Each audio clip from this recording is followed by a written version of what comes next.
Hello friends, welcome to Saranya's kitchen.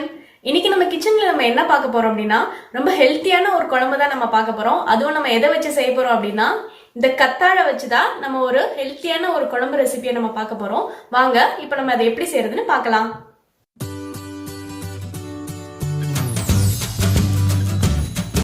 நார்மலாவே கத்தாழை juice பண்ணி குடிச்சா ரொம்ப உடம்புக்கு நல்லதுன்னு சொல்லுவாங்க. ஆனா நம்மளுக்கு எங்க கத்தாழையை ஜூஸ் பண்ணி குடிச்சா சளி பிடிச்சிக்குமோன்ற ஒரு பயத்துல நம்ம அப்படி செய்ய மாட்டோம். ஆனா இந்த மாதிரி குழம்பு வச்சு சாப்பிட்டா ரொம்ப ஆரோக்கியமாவும் ரொம்ப நல்லதாவும் இருக்கும். அது வேஸ்டும் ஆகாது, குழந்தைங்களுக்கும் நம்ம கொடுக்கலாம். கத்தாழைய செய்யறதுக்கு முன்னாடி இதுல இருக்கிற தோலை சீவிட்டு உள்ள ஜெல் மாதிரி ஒன்னு இருக்கும்.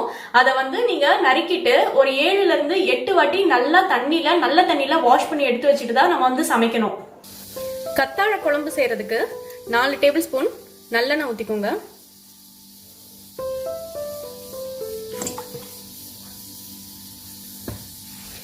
எண்ணெய் சூடானதும் அதுல 1/4 டேபிள் ஸ்பூன் கடுகு,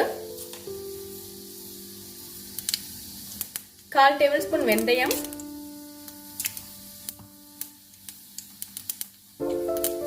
1/4 டேபிள் ஸ்பூன் சீரகம்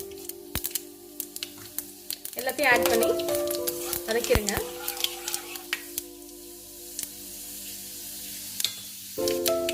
இதெல்லாம் நல்லா பொரிஞ்சிடுச்சு. இதுல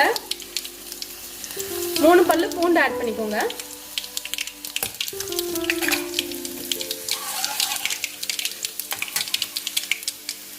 பூண்டு நல்லா வதங்கினதும் 4-5 சின்ன வெங்காயம் கட் பண்ணி வச்சிருக்கேன். கூட கொஞ்சம் கருவேப்பிலை சேர்த்து நல்லா வதக்கி விட்டுருங்க.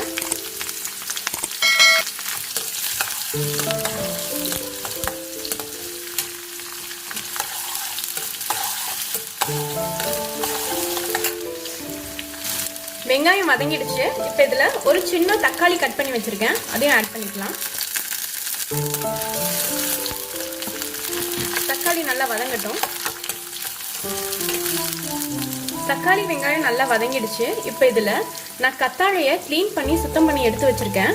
இப்போ இதை ஆட் பண்ணிடலாம்.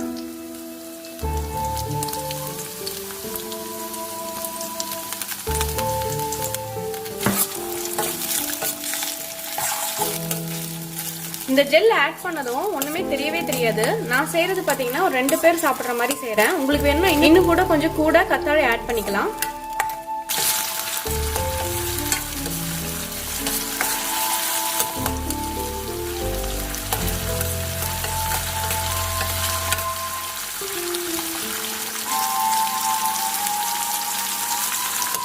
எல்லாமே நல்லா வதங்கிடுச்சு. இப்போ இதுல 2 டேபிள் ஸ்பூன் குழம்பு மிளகாய் தூள் ஆட் பண்ணிக்கலாம்.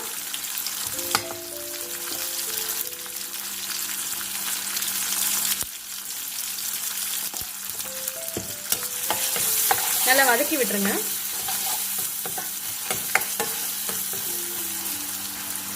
இப்போ இதுல ஒரு சின்ன லெமன் சைஸ் அளவு புளி கரைச்சி வச்சிருக்கேன், அதையும் ஆட் பண்ணிக்கோங்க.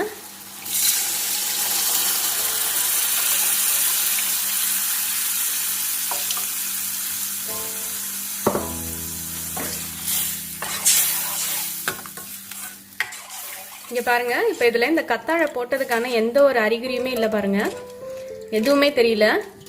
பசங்களும் எடுத்து தனியா பொறுக்கி எடுத்து வச்சிட மாட்டாங்க. இந்த குழம்புக்கு தேவையான அளவு உப்பு ஆட் பண்ணிக்கலாம்.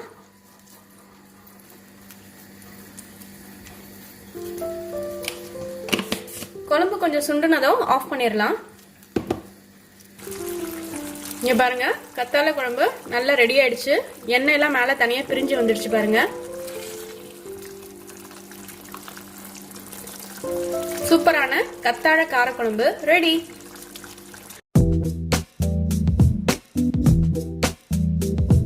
நீங்க இந்த ரெசிபியை வீட்ல செஞ்சு பாருங்க. வீட்ல செஞ்சு பார்த்துட்டு எப்படி இருந்ததுன்னு கீழே கமெண்ட்ஸ்ல சொல்லுங்க. உங்களுக்கு இந்த வீடியோ பிடிச்சிருந்தா லைக் பண்ணுங்க, ஷேர் பண்ணுங்க, அப்படியே மறக்காம சரண்யாஸ் கிச்சனுக்கு சப்ஸ்கிரைப் பண்ணுங்க. தேங்க்யூ.